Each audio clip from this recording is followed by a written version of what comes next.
지난 8월 25일, 그러니까 오늘이 9월 11일이니까 한 보름 조금 전인가요?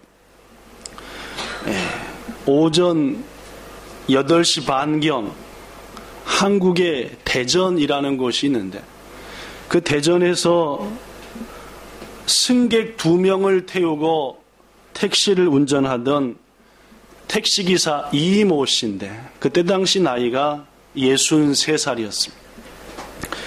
갑자기 손님을 태우고 이른 아침 8시 반이니까 그죠? 택시를 운전하던 중 그만 급성 심장마비 증세를 일으키고 말았습니다. 심장이 서버렸다.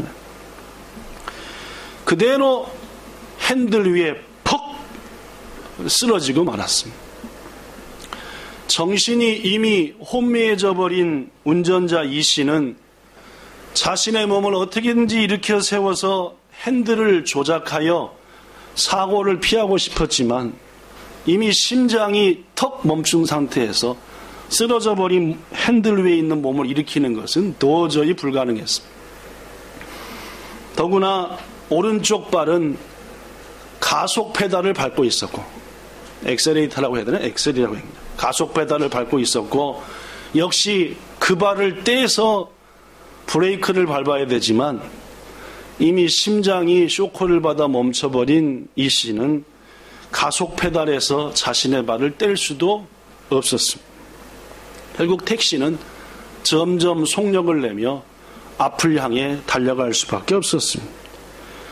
그대로 큰 사고로 이어질 매우 다급한 상황이었지만 마침 여러 가지 상황을 눈치챈 앞에서 달리던 자동차들이 그 택시와 충돌을 했고, 결국 택시는 큰 사고 없이 도로 중앙에서 멈춰 설 수 있었습니다. 그런데 문제는 그 택시가 멈춘 뒤에 일어났습니다. 그 택시에 몇 명이 타고 있었던 거예요, 제가? 네, 2명이 타고 있었는데, 이 2명의 승객들이 정신을 잃은 운전자 이 씨를 그대로 두고 자기들의 짐을 챙겨 곧바로 다른 택시를 타고 그 자리를 떠나버린 것입니다. 이것뿐만이 아닙니다. 2명의 승객은 이 씨가 쓰러져 있던 운전석에 꽂혀 있던 열쇠를 빼내 차 뒤에 트렁크 문을 열고 자신들의 짐, 골프 가방 등 꺼낸 후 심장이 멈춰 쓰러진 이 씨에 대해서 아무런 응급 조치도 하지 않고, 물론 신고도 하지 않고 그냥 자리를 떠나버렸다는 겁니다. 한편 정신을 잃은 택시기사 이 씨는 다른 시민들의 신고로 뒤늦게 병원으로 옮겨졌지만 결국은 목숨을 잃고 말았습니다. 참으로 안타깝고 속상한 얘기입니다. 한 보름 17일 전에 한국 대전에서 있었던 이야기고, 한동안 한국 뉴스에 이 이야기가 막 떠돌면서 어찌 이럴 수 있느냐라고 하면서 안타까워했던 이야기입니다. 여러분, 그 2사람의 승객들은 도대체 얼마나 중요한 일이 있었기에 자신들을 태워오다가 심장의 마비를 통해서 죽어가는 그 사람을 내버려 두고 그렇게 도망치듯 그 자리를 떠나버렸을까요? 2명의 승객이 그렇게 급히 자리를 떠난 이유가 얼마 후에 밝혀졌습니다. 사고 당시 그 2사람은 공항에 가는 공항버스 출발 시각이 사고 당시에 10분밖에 남지 않았고, 그래서 10분 후에 출발할 공항버스를 타기 위해서 또 다른 택시를 잡아 타고 그곳을 금방 떠날 수밖에 없었다라고 경찰 조사에서 밝혔다고 합니다. 그렇습니다, 여러분. 그 2사람에게는 눈앞에 죽어가는 한 사람의 목숨보다 공항버스를 타는 것이 훨씬 더 중요했는지도 모르겠습니다. 한국의 법에서 이 두 사람을 처벌할 수 있는 조항이 있을까요? 제가 아까 한동안 한국 뉴스에서 이 얘기가 시끄러웠다고 했는데 그 시끄러운 가장 이유가 두 사람을 처벌해야 된다. 용서해서는 안 된다. 라는 얘기였습니다. 그렇다면 한국의 법 조항으로 이 두 사람을 처벌할 수 있는 법이 있느냐? 있을까요? 없을까요? 물론 없습니다. 안타깝고 또 속상한 얘기입니다. 한국과 마찬가지로 일본에도 운전면허가 있고 그죠? 여러분도 아시다시피 저도 이제 드디어 초보 딱지를 뗀 지 얼마 안 됐습니다. 운전 중 규칙을 위반하게 되면은 경찰이라든지 단속하는 사람의 눈에 안 띄면은 그대로 넘어가는데 규칙을 위반했을 경우에 단속하는 사람들에게 발각이 되면은 벌점을 받게 됩니다. 예를 들면은 빨간 신호인데 멈추지 않고 가버렸다. 벌점 몇 점이죠? 2점입니다. 그죠? 네. 2점 벌점을 딱 받죠. 일본 교통법으로 6점 이상이 되면은 운전면허 정지 혹은 취소 처분을 받습니다. 경중에 따라서. 하여튼 6점, 빨간 신호를 3번을 위반했다 하면은 출두 명령이 떨어지고, 왜 했는지 다 따져봐가지고 3개월 면허 취소. 다시 또 그런 일을 또 반복했다. 그 이상 취소. 막 이렇게 정지, 취소. 그렇게 됩니다. 그런데 여러분, 여러 가지 교통법규 중 위반 사항이 있는데 그 위반 사항 중에서 가장 벌점이 높은 것이 혹시 뭔지 아십니까? 운전을 하는데 여러 가지 위반하면 벌점을 받는다 했잖아요. 빨간 신호 몇 점이요? 2점입니다. 이거 3번 하면은 면허 정지된다 그 말입니다. 그렇죠? 그러면 가장 운전을 할 때라든지 운전 중에 벌점이 높은 게 뭐냐? 3가지입니다.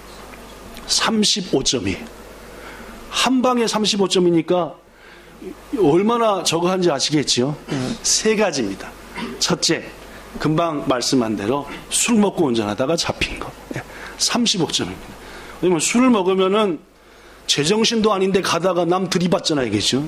음주운전은 자기도 위험하지만 남까지 죽이는 일이니까 절대 안 됩니다. 그래서 악질 운전자 해가지고 한 번의 점수가 35점이나 됩니다. 자, 두 번째 있습니다. 뭔지 압니까? 마약 먹고 하는 거. 술보다 더한 게 마약에 취해서 운전하는 겁니다. 그렇죠? 마약을 먹고 운전하다가 적발이 되면 가끔 TV에 나오죠. 작년에도 이케부쿠로에서 어떤 사람이 막 침 질질 흘리고 하면서 했는데 알고 보니까 마약하고 운전한 거 아닙니까? 그렇죠? 사람 몇 명 쳤죠? 뭐 여기저기서 그런 일 많이 생기는데 역시 벌점이 35점입니다. 오랜만에 저 사이타마부터 전철을 타고 온 우리 재영 형제가 말한 뺑소니 역시 35점입니다. 그 뺑소니를 다른 말로 뭐라고 하냐면은 구호 의무 위반이라고 합니다. 구호 의무 위반. 운전을 하다가 혹은 운전자와 동승하다가 누군가 자신의 차든 옆에 차든 다쳐서 죽어간다. 쓰러져 있다. 그러면은 카나라즈 그 사람을 돌보고 가야 됩니다. 내가 낸 사고가 아니래도 돌보지 않았다. 그것은 자그마치 35점이나 굉장한 벌점이다 그 말이에요. 그래서 저도 작년에 운전면허를 취득했지만 학과목을 32시간 공부합니다. 32시간 중에 1시간이 뭔지 압니까? 구급하는 거 연습합니다. 인공호흡, 그 다음에 우리 호찬 형제가 하는 그 뭡니까? 기계 이름 금방 잊어버렸네. 그치. AED. 그걸로 충격해가지고 정신 깨나게 하고, 그 다음에 호흡 있는지 확인하고, 가슴 압박하고, 입으로 뽀뽀하면서 인공호흡하고, 이런 거 하는 거 1시간 내내 막 시키고 또 시키고 해보라고 그러고, 왜냐면은 그런 상황이 발생했을 경우 도망가지 말고 생명을 건지라. 그런 말이에요. 만약 어기면 어떻게 되느냐? 악질 운전자로서 처음 이런 일을 겪었을 경우에는 운전면허 정지 3년, 5년 이하의 징역에 처해진다라는 게 일본의 법. 여하튼 법이 문제고 벌점이 문제가 아니라 사람이 사고로 죽어가는데 그것을 돌보지 않는다라는 것은 깊이 인간으로서 생각해 봐야 될 문제다, 그 말입니다. 오늘 본문에도 여러분이 잘 아는 이와 비슷한 이야기가 있습니다. 성경을 열심히 연구하는 한 율법사가 예수님한테 묻습니다. 선생님, 내가 뭘 해야지 영생을 얻겠습니까? 라고 물었죠. 여러분, 영생이라는 말은 영원히 산다는 말이고, 다른 말로 하면은 천국 간다, 혹은 다른 말로 하면은 구원받는다, 뭐 그런 말이 똑같은 말입니다. 영생, 천국, 구원. 내가 뭘 해야지 구원 얻습니까? 라고 물었습니다. 뭘 연구하는 사람이라 했죠? 뭘 연구하는 사람이라 했죠? 예, 율법. 예, 율법을 연구하는 사람. 즉, 율법이라 하면은 구약 성경에 기록된 하나님의 여러 명령들을 연구하는 사람. 그렇습니다. 이 율법 교사는 율법만 지키면 구원과 영생을 얻을 수 있다는 매우 잘못된 생각을 가지고 있었습니다. 여러분에게 묻습니다. 율법으로 우리의 죄가 씻음 받습니까? 네. 여러분과 저가 율법을 지키고 살면, 즉 성경 모세오경에 기록된 나 외에 다른 신을 두지 말라, 안식일을 지켜라, 이런 것들만 열심히 지키고 살면은 구원받고 영생 얻냐, 그 말입니다. 그런가요? 갈라디아서 3장 11절에 그렇다라는 생각을 가진 사람을 향해서 하나님께서는 바울을 통해 이렇게 말합니다. 하나님 앞에서 어느 누구도 율법으로 말미암아 의롭게 되지 못할 것이 뭐하다? 분명하다. 즉 율법을 지키는 여러분과 저의 행위, 이거 갖고는 구원 어렵다, 그 말입니다. 안 된다 말입니다. 갈라디아서 5장 4절에도 이런 말이 있습니다. 읽어볼까요? 갈라디아서 5장 4절. 시작. 없네. 그죠? 없네요. 갈라디아서 5장 4절. 아예 없나 보다, 그죠? 네, 없답니다. 왜 없지, 그죠? 제가 읽겠습니다. 율법 안에서 의롭다함을 얻으려 하는 너희는 그리스도에게서 끊어지고 은혜에서 떨어진 자다라고 말했습니다. 물론입니다. 제가 여러분들에게 가장 강조하는 거, 신앙생활 속에 가장 중요한 건 뭐라 했습니까? 말씀대로 사는 거라 했습니다. 그렇죠? 왜냐하면 왜 말씀대로 삽니까? 이 말씀에 하나님의 뜻이, 우리를 향한 하나님의 마음과 생각과 우리를 향한 하나님의 계획이 기록됐으니까 이 말씀대로 사는 것이 가장 중요하다 했습니다. 자, 그렇다고 해서 말씀대로 살면 구원받냐, 그 말입니다. 성경대로 살면 구원받냐, 그 말입니다. 성경은 분명히 말하기를 구원 없다 그럽니다.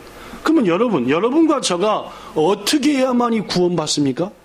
성경은 말합니다. 갈라디아서 2장 16절. 이것도 없나요?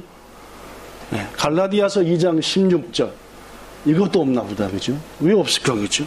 자, 사람이 의롭게 되는 것은 율법의 행위로 말미암음이 아니요, 오직 예수 그리스도를 믿는 믿음으로 말미암는다라고 말합니다. 여러분과 저가 의로워지는 것도, 여러분과 저가 구원받는 것도 오로지 우리가 뭘 잘해서가 아니라 뭘로 된다고요? 뭘 믿는 믿음이요? 예수 그리스도를 믿는 믿음으로 되는 줄로 믿습니다. 예수가 나를 위해 죽었다.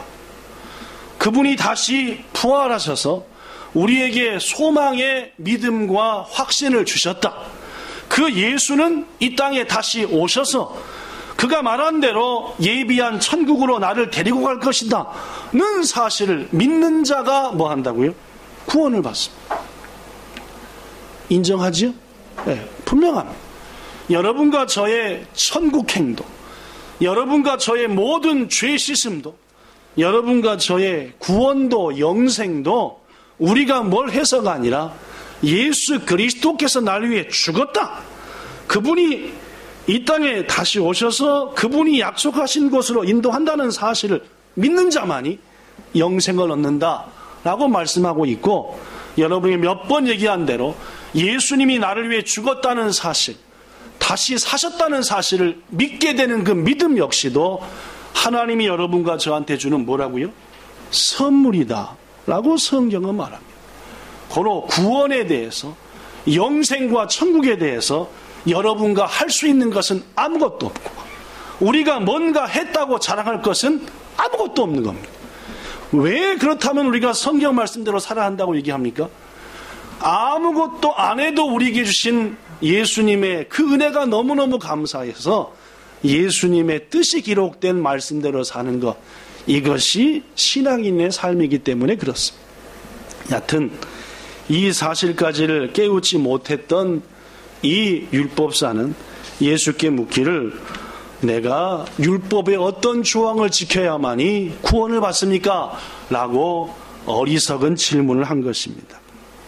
어리석은 질문이었지만은 예수님께서는 그 율법사를 따뜻한 마음으로 대하시면서 그의 수준에 맞춰 이렇게 물으셨습니다. 본문 26절, 그래, 율법에 뭐라고 써졌냐? 라고 물었습니다. 내가 뭘 하면 영생을 얻습니까? 라고 묻는 질문에 대해서 본문 26절에, 그러면 네가 잘 아는 율법에는 뭐라고 써졌느냐? 라고 물었죠. 그렇죠? 그랬더니 율법사가 뭐라고 대답을 했습니까? 아직도 없습니까? 네, 그는 이렇게 대답했습니다. 본문 27절. 자, 읽어봅시다. 여기 없는 거 말고 여러분 성경에 있는 거 27절. 율법사가 뭐라고 대답했는지, 성경에 뭐라고 써졌냐? 라고 했더니 시작. 내 마음을 다하며 목숨을 다하며 힘을 다하며 뜻을 다하여 주 너의 하나님을 사랑하고 또한 내 이웃을 내 자신같이 사랑하라 하였느니라. 물론입니다. 율법사가 대답하기를, 예, 마음과 목숨과 힘과 뜻을 다하여 하나님을 사랑하고 우리의 이웃을 내 몸처럼 사랑하라 했습니다 라고 했습니다. 그렇습니다. 그래도 이 율법사가 조금은 지혜로운 것은 율법의 핵심은 알고 있었습니다. 율법의 핵심이 뭡니까? 로마서 13장 10절, 율법의 완성, 아니 사랑은 율법의 완성이다. 즉 율법을 한마디로 딱 정의하면은 뭡니까? 사랑입니다. 누굴 사랑하고? 하나님을 사랑하고 누굴 사랑하라? 이웃을 사랑하라. 그래서 예수께서 본문 28절에 네 대답이 옳구나, 가서 하나님을 사랑하고 또 네 이웃을 네 자신처럼 사랑해라. 그러면 네가 뭐하리라? 살리라. 이 말은 이 사람이 진정으로 하나님을 사랑하고 이웃을 사랑하고 있다는 말입니까? 그렇지 않다는 말입니까? 그렇지는 않은 것 같습니다. 그저 머리로만 알고 있었죠. 하나님을 사랑해야 돼, 이웃을 사랑해야 돼, 머리로만 알고 있었지 실제로 사랑한 것 같지는 않습니다. 그래서 이 율법사는 다시 묻습니다. 그러면은 내 이웃이 누굽니까? 어디까지가 내 이웃입니까? 라고 재차 물었죠. 그때 예수님께서 하신 말씀이 여러분이 잘 아시는 유명한 말씀, 오늘 본문 30절부터의 말씀입니다. 설명하겠습니다. 어떤 사람이 예루살렘 높은 곳에 있는 곳입니다. 거기서부터 여리고 저 밑에 있는 곳입니다. 예루살렘은 산 위에 있는 도시고 여리고는 저 강위에 있는 도시니까 한참을 내려가야 됩니다.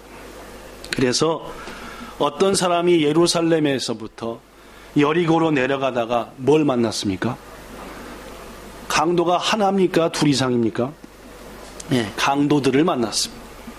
강도들이 어떻게 했습니까? 그 사람의 옷을 벗기고 때리고 가진 거 다 뺏어가고 거의 죽게 된 채로 버려두고 가버렸어요. 잠시 후 죽어가는 그 사람 옆으로 때마침 누가 지나갑니까? 제사장이 지나갔습니다. 오늘날로 하면 뭡니까? 목사지요. 네. 목사나 선교사가 지나갔습니다. 어떻게 했습니까? 그 사람을 봤습니까? 못 봤습니까? 봤지요. 근데 어떻게 했지요? 피했다.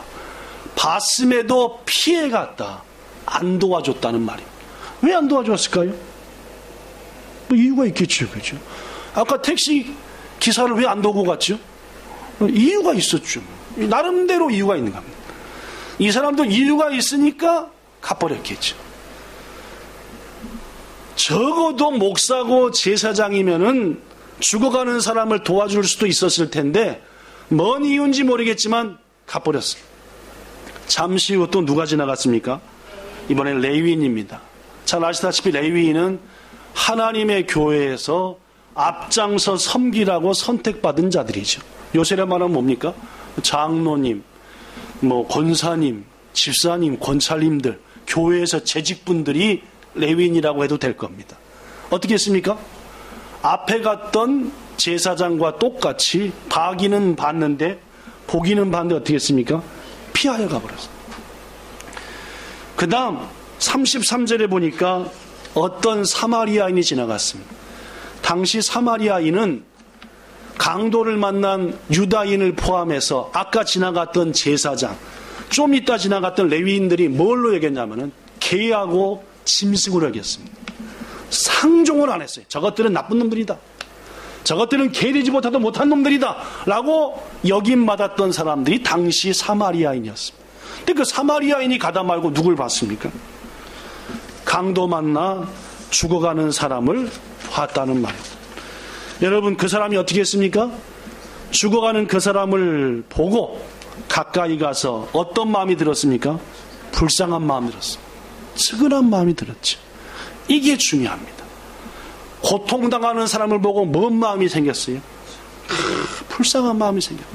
그래서 가까이 나아가 기름을 바르고 포도주를 부어서 소독을 하고 싸매고 자기의 나귀에 태워서 여관으로 데리고 갔고 돌보아주고 다음 날 2데나리온, 한 데나리온이 30일치 여관비입니다.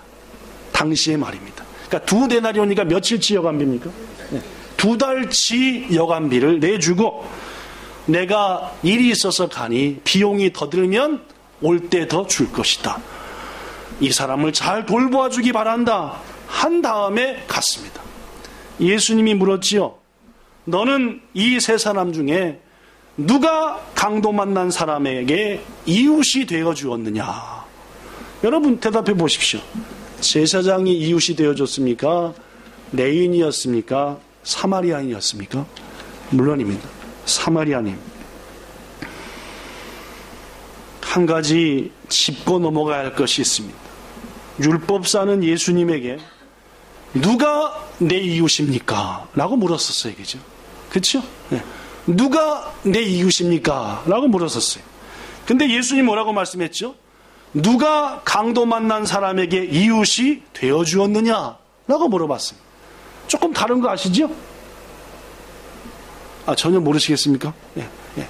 예수님은 누가 강도 만난 사람한테 이웃이 되어 주었느냐라고 했고, 이 사람은 누가 내 이웃입니까? 라고 말했습니다. 즉 예수께서는 이 율법사의 관심을 누가 나의 이웃인가 해서 나는 누구의 이웃이 되어야 하는가로 바뀌었다는 말이에요. 바꿔주셨다는 말이에요. 여러분, 앞서 소개한 택시의 두 승객이 죽어가는 택시기사를 내팽개쳐 두고 그 자리를 떠났습니다. 그 가장 중요한 이유 중에 하나는 그들은 택시기사를 이웃으로 안 생각했다는 것. 그치요? 이웃이 아니요. 그저 그 사람은 내가 낸 택시비 받고 나를 위해서 택시 태워주는 사람이지 이웃이 아니었습니다. 그러니까 그냥 가지요. 택시 기사는 그냥 남이었습니다. 나의 이웃이 아니었죠. 귀중하신 여러분, 예수님께서 지금 이 말씀을 통해 여러분과 저한테 가장 먼저 하고 싶은 말씀은 바로 뭐냐면은 나는 누구의 이웃이 되어주고 있는가라는 겁니다. 사람들은요, 이웃을 한정시킵니다. 첫째, 내가 아는 사람이 이웃이다. 둘째, 내 자식들을 이뻐해 주는 게 이웃이다. 셋째, 나한테 이익을 주는 게 이웃이다. 라고 하죠. 자, 나를 괴롭히는 게 왼수입니까? 이웃입니까? 아니, 보통 사람이 생각하기를 나를 괴롭히는 놈은 왼수입니까? 이웃입니까? 그 놈은 교통사고 만나 죽어도 어떻게 해요? 속이 시원하죠. 그렇죠? 예. 왜니까? 이웃이니까 이웃이 아니니까? 이웃이 아니니까 그렇죠. 예. 내가 그 사람 얼굴을 알고 이름도 알지만은 나한테 아무런 이득도 없고 해를 끼치면은 우리는 이웃이라고 안 생각하고 뒤에 가서 웃는다 그 말입니다. 아유, 잘 죽었네. 이렇게만. 그것이 일반 사람들의 이웃에 대한 개념이죠. 내 입장에서 나한테 이익이 되고 나한테 도움이 되고 하다못해 우리 애한테 껌 하나 더 사준 게 이웃이고 전혀 우리 애한테 야단만 치고 그리고 나한테 어려움을 주고 나한테 이 모양 저 모양으로 골치 아프게 하면은 우리는 이웃이라고 하는 것에 대해서 딱 선을 그어버린다는 말. 예수께서 분명히 말씀합니다. 마태복음 25장 40절. 내가 진실로 너에게 이르노니 너희 여기 형제 중 지극히 작은 자 하나에게 한 것이 곧 내게 한 것이고 45절. 이 지극히 작은 자 하나에게 하지 아니한 것이 곧 내게 하지 아니한 것이다 라고 말씀했습니다. 귀중하신 여러분, 이 땅에는 여러분과 저가 돌보아야 될 이웃이 참으로 많습니다. 우리 하나님은 매일매일 우리들에게 그 이웃을 만나게 하신다는 말입니다. 내가 이름을 모르니까 나하고 아무 상관없는 사람이니까 하는 것은 쓰러진 택시기사를 팽개치고 가는 두 사람과 전혀 다르다라고 말하지 못할 겁니다. 하나님께서 왜 저 사람을, 저 어려운 사람을 내 앞에 지나가게 했을까? 지금 내가 보게 했을까? 이것이 바로 우리들이 가져야 될 마음이고 그 사람이 바로 우리의 이웃인 것을 잊어서는 안 된다는 말입니다. 본문의 사마리아인의 강도 만난 사람에게 베푼 친절과 섬김은 참으로 귀합니다.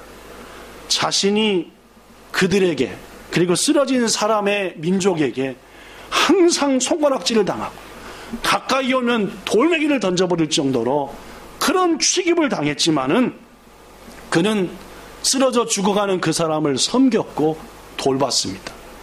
이웃이라고 생각했기 때문이죠. 이 사마리아 사람은 무엇보다도 그 강도 만난 사람을 정성껏 보살폈죠. 그 보살폈던 사마리아 사람, 그 사람의 그 보살핌의 원동력은 어디 있는가? 오늘 본문은 이런 말을 합니다. 본문 33절 읽어볼까요? 자, 여기 써진 걸로 시작. 그를 보고 불쌍히 여겨. 물론입니다. 그를 보고 불쌍히 여겼다. 언젠가도 한번 소개했지만 영어 성경 중에 킹 제임스 버전에서는 불쌍히 여기다 라는 말을 compassion이라고 말했습니다. 지금 무슨 말이냐? 이 compassion이라는 단어는 두 글자가 합성된 단어인데 특별히 패션이라고 하는 것은 라틴어 파이토르라는 말에서 왔습니다. 이 파이토르가 무슨 뜻이냐면은 함께 겪고 함께 아파하고 그의 입장에 서서 그와 함께 아파한다 라는 뜻이 컴패션입니다. 그렇습니다. 이 사마리아인이 베푼 선행의 원동력은 어떤 종교적인 의무가 하나님이 지금 위에서 지켜보니까 하는 어떤 의식 혹은 자기 이익, 내가 이 사람을 도와주면은 분명 나한테 뭔가 돌아올 것이다 라는 것이 아니라 가슴 속에서 우러나오는 불쌍히 여기는 마음 때문이었다는 말입니다.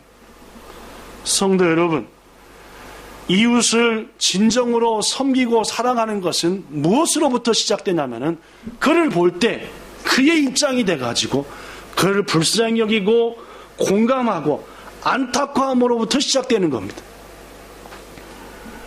그러할 때 우리는 비로소 오늘 본문의 사마리아인처럼 선행을 베푼다는 말입니다. 여러분, 공감이라는 게 뭡니까? 저도 가끔씩 드라마를 보지요. 요새도 텔레비전을 통해서 보는 드라마가 있는데 그 드라마를 보면서 어떨 때는 울기도 하고 어떨 때는 뭐합니까? 이씨 하면서 화를 내기도 합니다. 그죠? 왜 그렇습니까? 제가 드라마에 출연하는 그 사람의 마음을 전적으로 동감하기 때문입니다. 그죠? 전적으로 동감하니까 같이 슬퍼하고 같이 기뻐하고 같이 즐거워하는 것입니다. 그런데 보면서도 이건 써낸 거야. 아유 잘 썼네 이 대목을. 아유 그래 참 기가 막히게 묘사했네 하면 눈물이 납니까 안 납니까?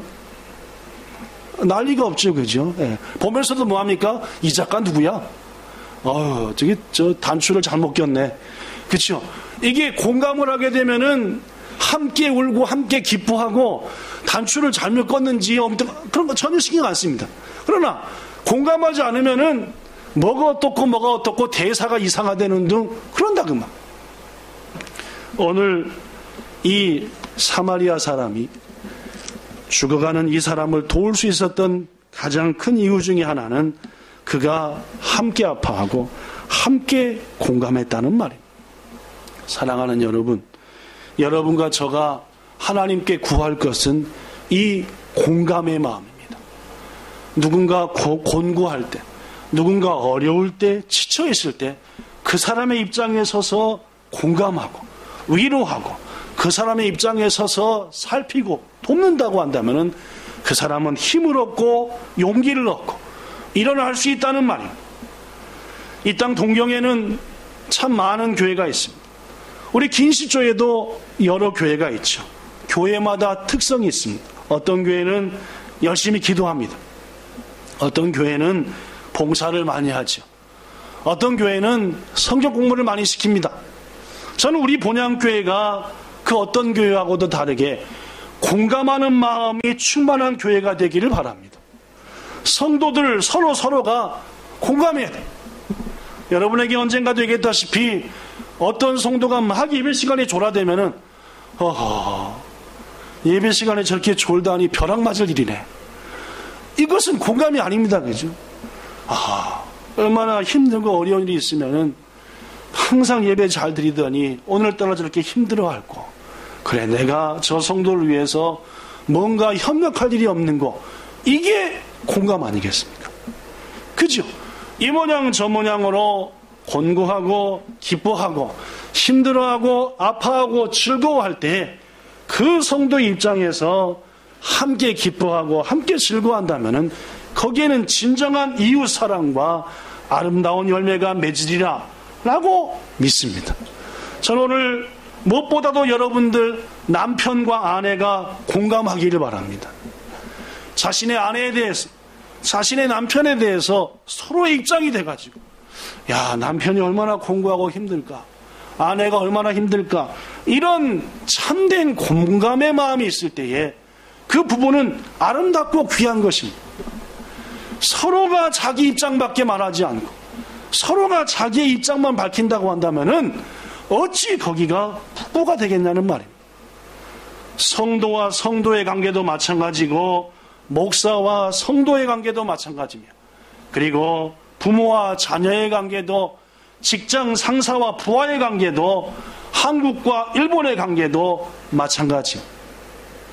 서로의 입장에 서서 서로를 이해하고 그 사람의 입장에서 함께 고통하고 아파할 때에 오늘 선한 사마리아인처럼 얼마나 힘들고 저 사람이 지금 얼마나 괴로울고 그래 내가 가진 모든 것들을 동원하여 저 사람의 아픔을 어루만지자 했고 예수님께서는 너도 이와 같이 하라 라고 말씀했다는 겁니다. 말씀을 마칩니다. 사랑하는 여러분, 저는 여러분과 저가 이 땅에 머무는 모든 곳을 공감과 사랑으로 물들여가기를 예수님 이름으로 부탁합니다. 자기밖에 생각하지 못하고 자기의 눈으로 보는 것이 아니라 여러분과 저가 처한 모든 곳에서 함께하는 다른 사람의 입장을 이해하고 그 사람의 편에 섰을 때 우리는 비로소 그 사람을 진정으로 사랑하는 것이고 거기에 예수님의 뜻이 이루어진다는 말입니다. 이번 한 주간 내내 비가 온다고 합니다. 비가 오면 좀 꾸물꾸물하고 짜증나게 되고 내 입장에서밖에 생각 못하게 되죠.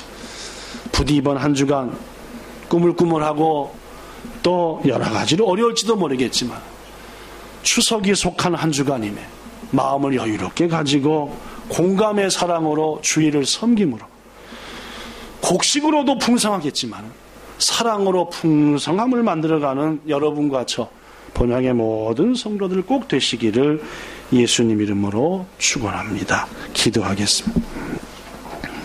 주님, 이 땅에 살아가는 우리들에게 주님은 우리가 마땅히 섬기고 돌보아야 될 이웃들을 매일 매시간 보내주십니다. 그럼에도 불구하고 우리는 지금 내가 바빠서, 내가 다른 일이 더 급해서 이라는 이유 등으로 보내주신 이웃들을 섬기기를 포기하고 그저 내가 지금 얼마나 힘든지 내 코가 석자인데 하며 핑계를 댈 적이 얼마나 많은지 모릅니다. 주님 앞에 이 시간 간절히 구하옵나니 주님이 보내신 이웃들을 바라보면서 우리의 마음속에 공감의 마음이 풍성해지게 하여 주시옵소서. 사마리아인은 병들어 아파 고통하며 죽어가는 그 사람을 보고 참으로 불쌍한 마음이 가득했습니다. 특이한 마음이 가득했고 얼마나 힘들고 그 마음은 곧바로 그의 선행으로 이어졌음을 압니다.